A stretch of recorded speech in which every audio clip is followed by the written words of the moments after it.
Bendiciones a todos los hermanos de la casa de Dios. Que el Señor les esté dando de su paz y les esté sorprendiendo con buenas noticias en este tiempo, en estas semanas. En este mes de octubre, que es el mes de la Biblia, no podíamos pasar esta oportunidad o dejar pasar esta oportunidad como departamento para hablar de este libro tan maravilloso que el Señor nos ha dado, en donde ha plasmado su voluntad para nosotros, en donde ha plasmado sus palabras directamente. Y vamos a estar ahondando un poco en lo que es la parte histórica de la Biblia, algunos contextos históricos, espirituales. Pero más allá de eso, vamos a entender hoy por qué la Biblia es verdaderamente la palabra de Dios y cuál es el efecto que la Biblia, que la Escritura, la palabra de Dios tiene sobre cada uno de nosotros.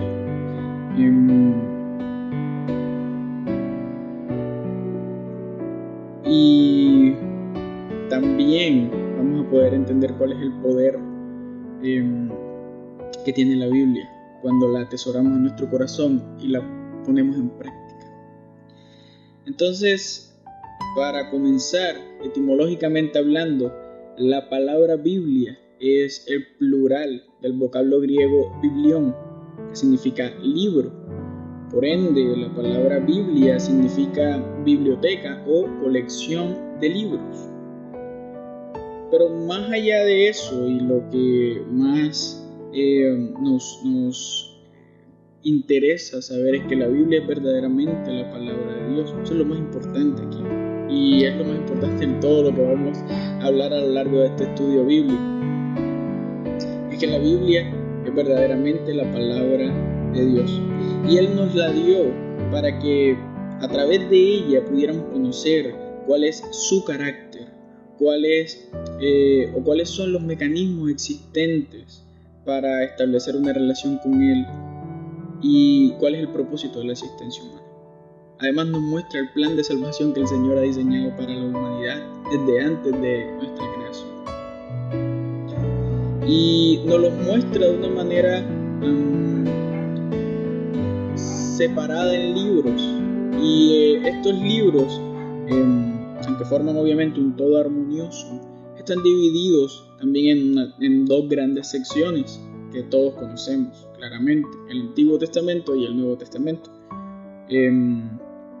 o también Antiguo Pacto y Pacto Renovado o Nuevo Pacto, por hacer una traducción un poco más precisa.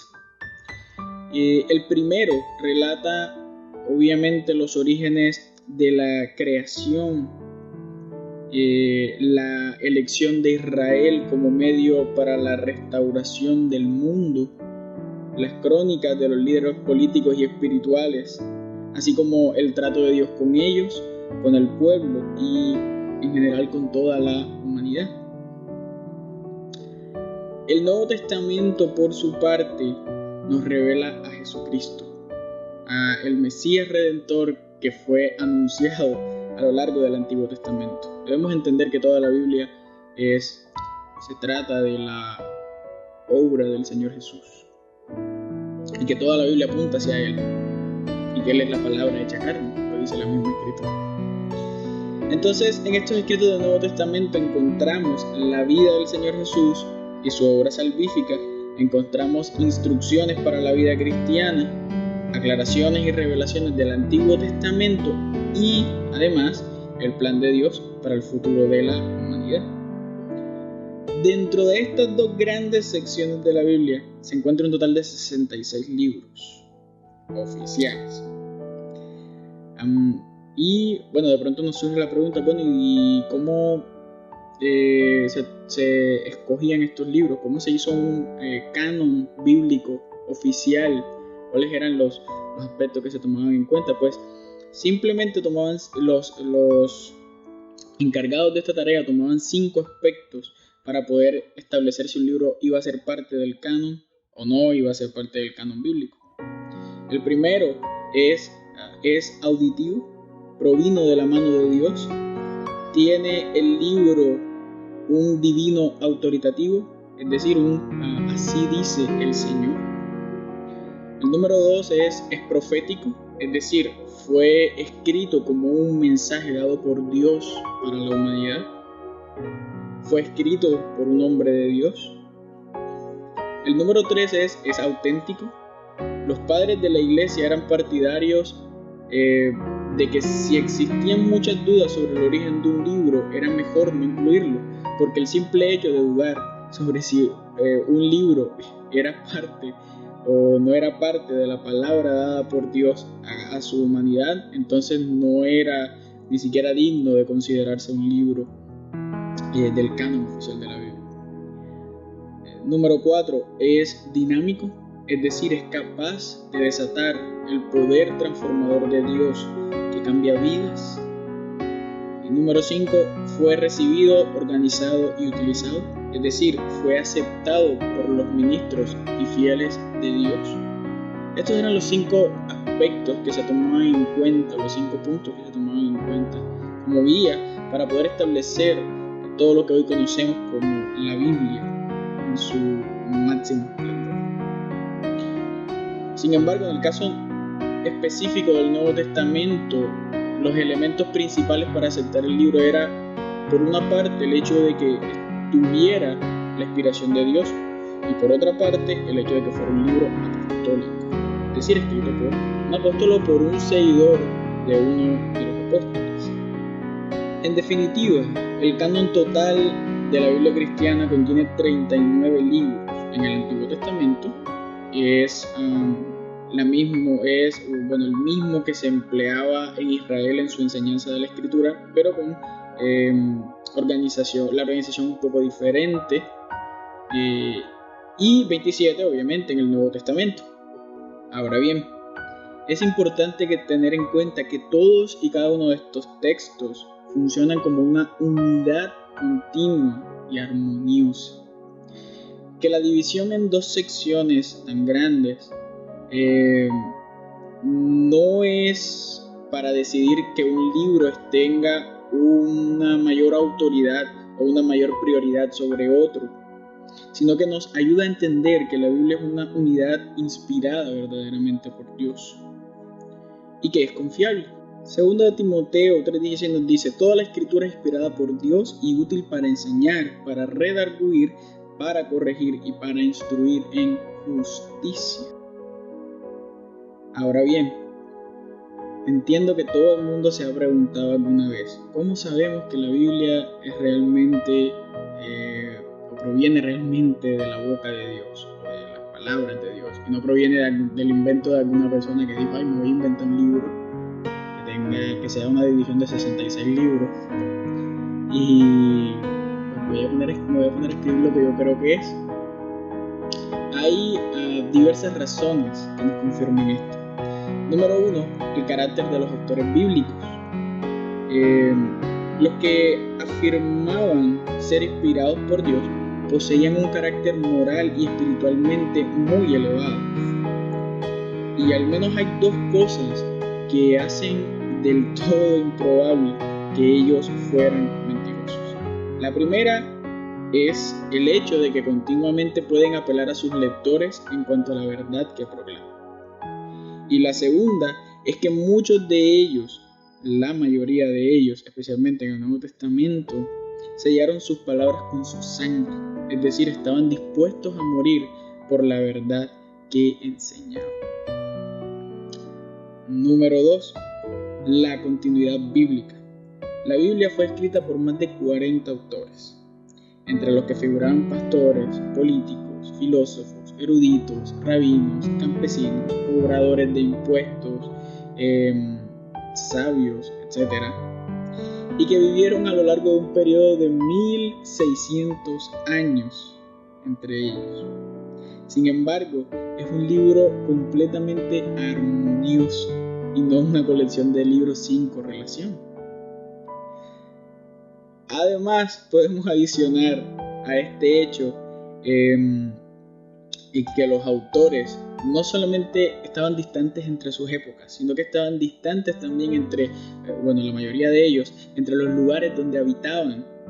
Los autores provienen de 3 continentes diferentes, África, Europa y Asia, de culturas que eran completamente diferentes, de diferentes experiencias existenciales y con frecuencia de distintas personalidades entre ellos. Y además de eso, cada uno tenía idiomas diferentes. Bueno, la mayoría de ellos tenían idiomas diferentes entre sí. La Biblia fue escrita en 3 de estos idiomas, hebreo, arameo y griego.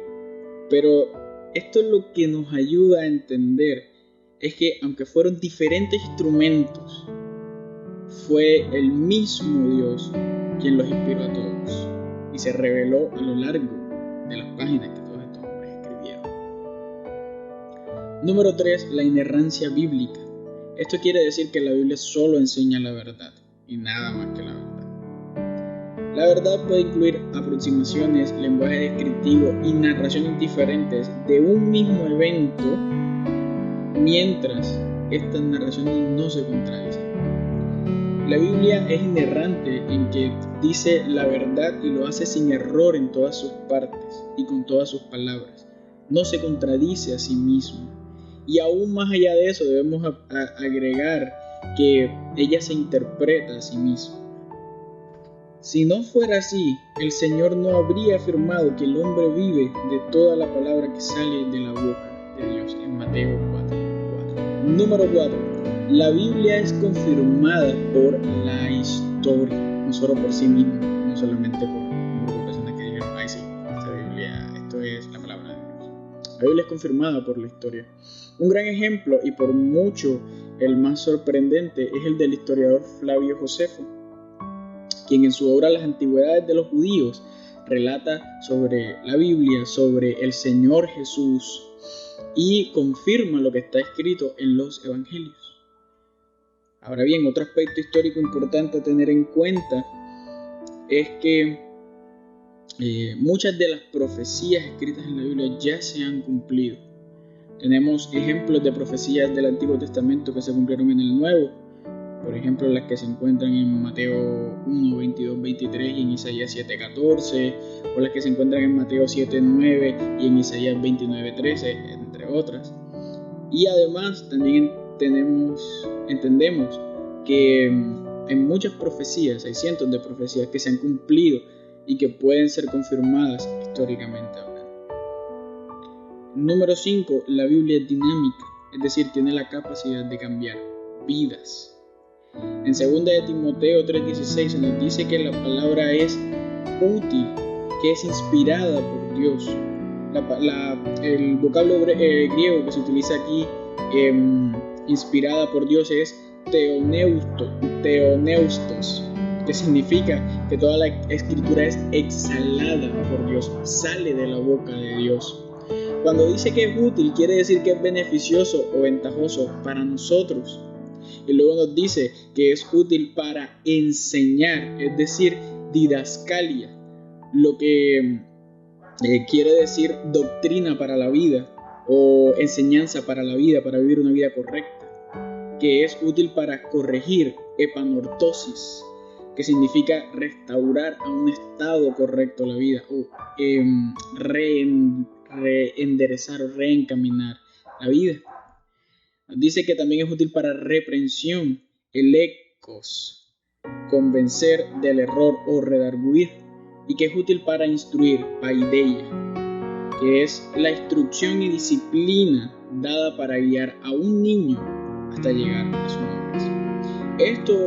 Estos puntos y muchos otros nos demuestran que la Biblia es algo muy muy grande y muy poderoso para que una mente limitada como la del ser humano la pudiera inventar de alguna manera.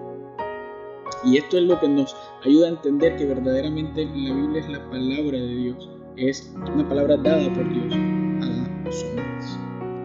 Y por último, y por mucho lo más importante de esto, quisiera agregar algunos puntos que nos muestran los efectos que tiene la Biblia sobre todo los que entienden que es la palabra de Dios y deciden leerla, estudiarla y atesorarla en su corazón y ponerla. Número 1, hace cristianos fuertes. Romanos 12:21 nos dice: no seas vencido del mal, sino vence el mal con el bien. Esto es uno de los grandes efectos que tiene la Biblia sobre los cristianos. Nos hace personas espiritualmente fuertes, emocionalmente fuertes, y nos ayuda a poder vencer todos los obstáculos que se presentan en nuestro caminar con Dios y en nuestra vida. Número 2, brinda seguridad en cuanto a la salvación. Primera de Juan 5:13 dice: estas cosas os he escrito a vosotros que creéis en el nombre del Hijo de Dios, para que sepáis que tenéis vida y para que creáis en el nombre del Hijo de Dios. Número 3, genera confianza y poder en el creyente. Primera de Juan 5, del 14 al 15 dice: y esta es la confianza que tenemos en Él, que si pedimos alguna cosa conforme a su voluntad, Él nos oye. Y si sabemos que Él nos oye en cualquier cosa que pidamos, sabemos que tenemos las peticiones que le hayamos hecho. Y Juan 15:7 nos dice: si permanecéis en mí y mis palabras permanecen en vosotros, pedid todo lo que queréis y os será hecho. Entonces es el Señor diciéndonos que el confiar en las palabras que Él nos da confianza y nos da un gran poder en nuestra vida. Número 4, tiene un efecto purificador en el creyente. Juan 15:3. Ya vosotros estáis limpios por la palabra que os he hablado. Y nos dice el Salmo 119:9: ¿con qué limpiará el joven su camino? Con guardar tu palabra.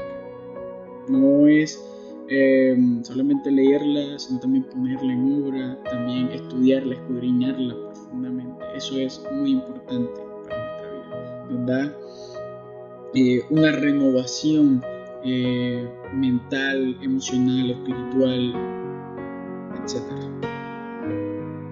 Número 5, produce gozo y paz. Juan 15:11. Estas cosas os he hablado para que mi gozo esté en vosotros y vuestro gozo sea cumplido. Y nos dice Juan 16:33: estas cosas os he hablado para que en mí tengáis paz. En el mundo tendréis aflicción, pero confiad, yo he vencido al mundo. Número 6, orienta las decisiones de la vida. Salmo 119:105 nos dice: lámpara es a mis pies tu palabra y lumbrera a mi camino. Es decir, es la que me guía cuando no veo absolutamente nada, cuando no tengo idea de qué camino tomar. Ella es la que me alumbra el camino para yo poder tomar el correcto. Número 7, capacita para expresar la fe. Primera de Pedro 3:15. Si no, santificad a Dios el Señor en vuestros corazones y estad siempre preparados para presentar defensa con mansedumbre y reverencia ante todo lo que Él os demande, razón de la esperanza que hay en vosotros. Número 8, posibilita la realización personal. Salmos 1, del 1 al 3. Bienaventurado el varón que no anduvo en consejo de malos, ni estuvo en camino de pecadores, ni en silla de escarnecedores se ha sentado, sino que en la ley de Jehová está su delicia, y en su ley medita de día y de noche. Será como árbol plantado junto a corrientes de agua que da su fruto en su tiempo, y su hoja no cae, y todo lo que hace prosperará. Y por último, pero no menos importante, nos revela una parte de la mente de Dios, es decir, lo que Dios opina sobre cada asunto. Veamos lo que dice 1 Corintios 2:16. Dice en la versión Palabra de Dios para Todos: ¿quién conoce la mente del Señor? ¿Quién puede darle consejo? Pero nosotros tenemos la mentalidad de Cristo. Entonces podemos ver cómo la Biblia realmente nos muestra la efectividad tan grande que tiene por el simple hecho de provenir de la boca del Señor. Y damos gracias a Dios verdaderamente por regalarnos su palabra. Y la mejor forma de celebrar ese regalo es atesorando esta palabra, tomándola por obra y tomándola como lo más preciado que el Señor nos ha podido regalar, por aplicarla, estudiarla y llenarnos completamente de ella. Vamos a orar en esta hora y espero que pueda llevarse todo esto en su corazón y establecer una relación más profunda con Dios a través de su palabra. Señor, te agradecemos este tiempo, Dios. Bendito, alabado y exaltado eres tú. Gracias, Señor, por este tiempo tan maravilloso que nos regalas. Te damos gracias, Señor. Bendigo tu santo nombre, toda la gloria y la honra, Señor. Padre, te pido en esta hora que sea tu buena mano sobre cada uno de los que ven esta transmisión. Que seas tú, Señor, ayudándoles cada día a ahondar en tu palabra, a profundizar en ella, a buscar tu voluntad, Señor, lo que quieres para cada vida dentro de tus sagradas escrituras, Señor. Que seas tú revelándote a tu pueblo a través de ellas, Señor, revelándote a la humanidad, Dios.